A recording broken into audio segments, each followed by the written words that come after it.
ഒരു വലിയൊരു ആർട്ടിസ്റ്റ് ഉണ്ടായിരുന്നു സെറ്റിൽ. സോ ഈ സ്റ്റേജിൽ പോയിട്ട് മൈക്ക് എടുത്തിട്ട് എന്തൊക്കെയോ ഒക്കെ എന്നെ കുറിച്ച് പറഞ്ഞിട്ടുണ്ടായിരുന്നു, ഒത്തിരി പറഞ്ഞിട്ടുണ്ടായിരുന്നു. എന്നിട്ട് എല്ലാവരും ഓഡിയൻസിലിരുന്ന് ചിരിച്ചു. പക്ഷെ എൻ്റെ പ്രൊഡ്യൂസർ ബൈജുവായിട്ടും കണ്ടിട്ടുണ്ടായിരുന്നു. അപ്പം കണ്ടു. പക്ഷെ ആ സമയത്ത് ആ അത്രയും വലിയൊരു ആർട്ടിസ്റ്റ് ഒന്നും പറയാൻ പറ്റില്ല. ബൈജുവായിട്ടും വന്നിട്ട് ഒന്നും വേണ്ട, കരയണ്ട കേട്ടോ എന്ന് പറഞ്ഞിട്ട് എന്നെ ഒന്ന് കൺസോൾ ചെയ്തത് എൻ്റെ പ്രൊഡ്യൂസറായിരുന്നു. എന്ന് വെച്ചാൽ കണ്ണൊക്കെ നിറഞ്ഞു. കണ്ണ് നിറഞ്ഞപ്പോൾ ബൈജുവായിട്ടും കണ്ടു. പക്ഷെ എല്ലാവരും, അതും മോസ്റ്റ്ലി എല്ലാവരും ആണുങ്ങള്, all the men sitting in the audience എല്ലാവരും ചിരിച്ചു. അത്രയൊന്നും ചെയ്യരുത്. അത് റാഗിങ് ആയിട്ടാണ് ഞാൻ കൺസിഡർ ചെയ്യുന്നത്. ശരിക്കും അത്തരം സിറ്റുവേഷനിൽ ഫേസ് ചെയ്യേണ്ടി വരും എന്നുള്ളത് മുൻകൂട്ടി അറിയാത്തതിന്റെ ആയിരുന്നു.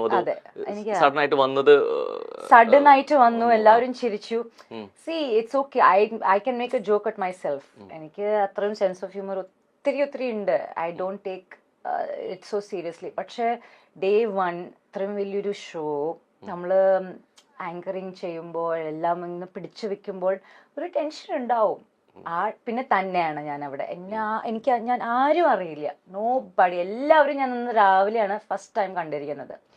അപ്പോൾ ചെറിയ ഏജും കുറച്ച് കുറവാണ്. അപ്പോൾ ആ സമയത്ത് ഇത്രയും ടെൻഷനിൽ പെട്ടെന്ന് ഇങ്ങനെ ആരെങ്കിലും എടുത്തു വെച്ച് പറഞ്ഞാൽ, അതും വെറുതെ ചെറിയ ജോക്കൊന്നുമല്ല, ഒത്തിരി ഇഷ്ടപ്പെട്ടു. അതൊരു അറ്റ്ലീസ്റ്റ് ഒരു 2-3 മിനിറ്റ്സ് എന്നെ കുറിച്ച് ഇങ്ങനെ ബാക്ക് ടു ബാക്ക് പേരെടുത്ത് വിളിച്ച് കളിയാക്കുക മൈക്കിൽ സ്റ്റേജിൽ നിന്നിട്ട്.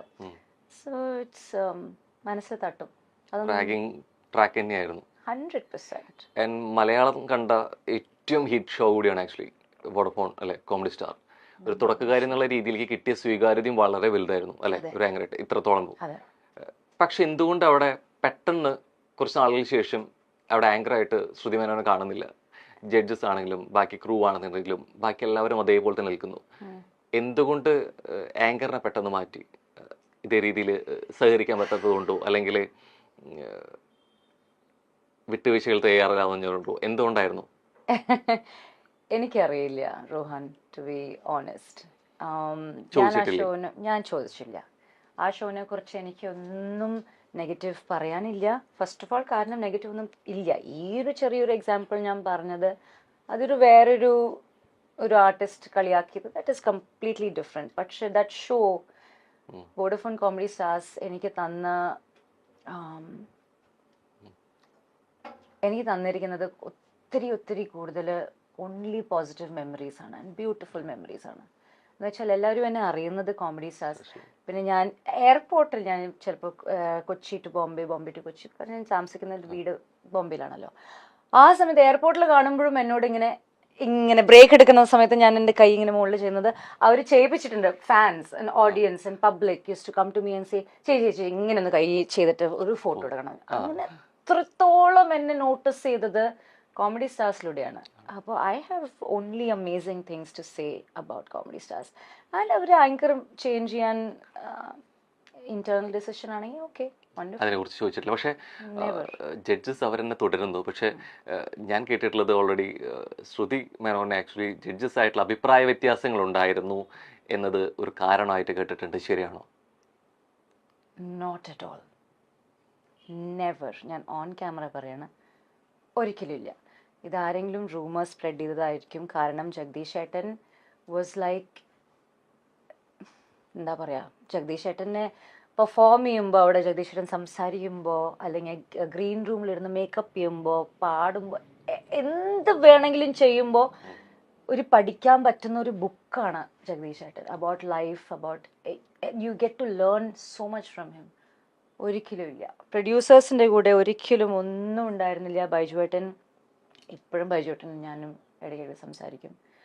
അങ്ങനെ പറഞ്ഞവർ തെറ്റാണ് പറഞ്ഞിരിക്കുന്നത്. ഇറ്റ്സ് എ ലൈ, ആബ്സല്യൂട്ട് ലൈ.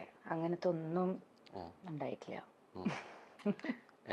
തീർച്ചയായിട്ടും അന്ന് ഷോ ചെയ്തുകൊണ്ടിരിക്കുന്ന സമയത്ത് സ്വാഭാവികമായിട്ട് ആങ്കറായിട്ടിരുന്ന വ്യക്തിയായിരുന്നു കൂടിയായിരുന്നു. പിന്നീട് അങ്ങോട്ട് ഷോയ്ക്ക് കണ്ടക്ട് ചെയ്ത് പിന്നീട് അവിടെ നിന്ന് കിട്ടിയ അവസരങ്ങൾ വളരെ വലുതായിരുന്നു. നമ്മൾ വോഡഫോൺ കോമഡി സ്റ്റാർ പിന്നെ കണ്ടത് അതിൻ്റെ അടുത്തൊരു സീസൺ ഏകദേശം 8 വർഷത്തോളമൊക്കെ നീണ്ട് ഇത്രത്തോളം ഹിറ്റായിരുന്നു.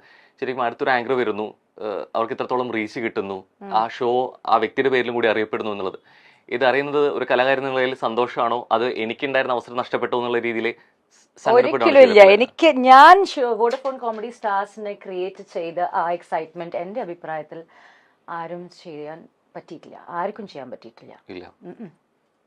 ആരൊക്കെ പിന്നീട് വന്നു കഴിഞ്ഞാലും ശ്രുതി മേനോൻ ചെയ്ത് വെച്ച തട്ട് അല്ലേ? ആൾക്കാർ പറയട്ടെ, നിങ്ങൾ പറയൂ.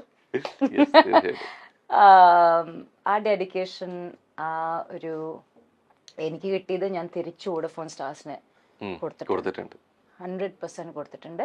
ആൻഡ് എൻ്റെ അഭിപ്രായത്തിൽ അത് ഞാൻ എന്താണ്, അതൊരു കോൺഫിഡൻസ് വെച്ചിട്ടാണ് ഞാൻ പറയുന്നത്. I am not saying it because I'm not a bad human being. പക്ഷെ ഞാൻ കോൺഫിഡൻസിന്റെ കാരണമാണ് ഞാൻ പറയുന്നത്. ഞാൻ എൻ്റെ അഭിപ്രായത്തിൽ ഞാൻ ചെയ്തത്ര എത്തിയിട്ടില്ല. Also I M so surprised. ഇപ്പൊ രോഹൻ പറഞ്ഞിട്ടാണ് ഞാൻ കേട്ടിരിക്കുന്നത് ഈ റൂമേഴ്സ്, ജഡ്ജസിന്റെ കൂടെ അഭിപ്രായ വ്യത്യാസം.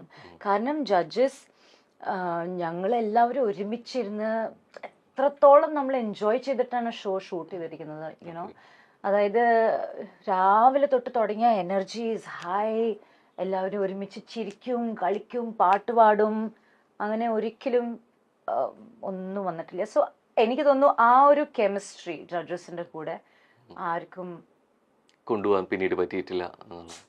ഈ പലപ്പോഴും നമ്മൾ പോകുമ്പോൾ ഈ പോകെ കുറെ കഴിയുമ്പോഴായിരിക്കും പലരും നമ്മൾ തിരിച്ചറിയുന്നത്. അത്തരത്തിലിപ്പോൾ ഫിലിം ഇൻഡസ്ട്രി ആയിക്കോട്ടെ, വന്ന വഴിയിലെ കുറേയേറെ അനുഭവങ്ങൾ ഉണ്ടായിട്ടുണ്ട്. ഈ തിരിച്ചറിഞ്ഞത് ഇതായിരുന്നു എന്നുള്ളത് നമ്മൾ ചിലപ്പോൾ തിരിച്ചറിഞ്ഞ് കുറെ കഴിഞ്ഞിട്ടായിരിക്കും. അത്തരത്തിൽ നമ്മളിപ്പോൾ കാസ്റ്റിംഗ് കൗച്ചിനെ കുറിച്ചൊക്കെ പിന്നീട് കുറെ കേട്ടിട്ടുണ്ട്. പക്ഷെ ഇതായിരുന്നു എന്നുള്ളത് പിന്നീട് നമ്മളായിരിക്കും അത് അങ്ങനത്തെ ഒരു അറ്റംപ്റ്റ് ആയിരുന്നോ, അങ്ങനെ ആയിരുന്നു എന്നുള്ളത് ഒരു പക്ഷെ കുറെ കഴിഞ്ഞ് തിരിച്ചറിയുന്നതായിരിക്കും. ശരി, ഇത്തരത്തിൽ എന്തെങ്കിലും ഓർത്തെടുക്കുന്ന സംഭവങ്ങളോ വിഷയങ്ങളോ ഉണ്ടായിട്ടുണ്ടോ ശരിക്കും അന്നേരം അറിയാതെ പിന്നീട്?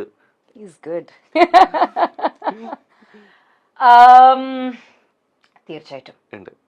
അഗൈൻ ഞാനൊരു ഫ്രണ്ട്ലി നേച്ചർ ആയൊരു പേഴ്സണാലിറ്റിയാണ്. പ്ലസ് കേരളത്തിൽ നല്ല ഞാൻ പഠിച്ചതും വളർന്നതും ബോംബെയിലാണ്. അപ്പോൾ ഞാൻ നേരത്തെ പറഞ്ഞ കൾച്ചർ ഷോക്കിൻ്റെ പോലെ ഞാൻ ഓപ്പണായിട്ട് സംസാരിക്കുമ്പോൾ ഞാൻ പടങ്ങളൊക്കെ ചെയ്യുമ്പോൾ ചില ആക്ടേഴ്സ്, സീനിയർ ആക്ടേഴ്സ്, വളരെ പോപ്പുലറായ ആക്ടേഴ്സ്, അവരുടെ ഒരു ഇംപ്രഷൻ എന്ന് വെച്ചാൽ ഈ കുട്ടി ലൂസ് ക്യാരക്ടേർഡാണ്. അത് ഞാനല്ല, എനിബഡി, ഏത് പെൺകുട്ടിയായാലും ശരി. പിന്നെ പെൺകുട്ടികളെ ഒരു പ്രോപ്പർട്ടി, ഇത് നമ്മുടെ പ്രോപ്പർട്ടി ആണ്, എൻ്റെ പടമാണ്, അപ്പോൾ എൻ്റെ പ്രോപ്പർട്ടിയാണ്, ആ രീതിയിൽ ബിഹേവിയർ ഉണ്ടായിരുന്നു.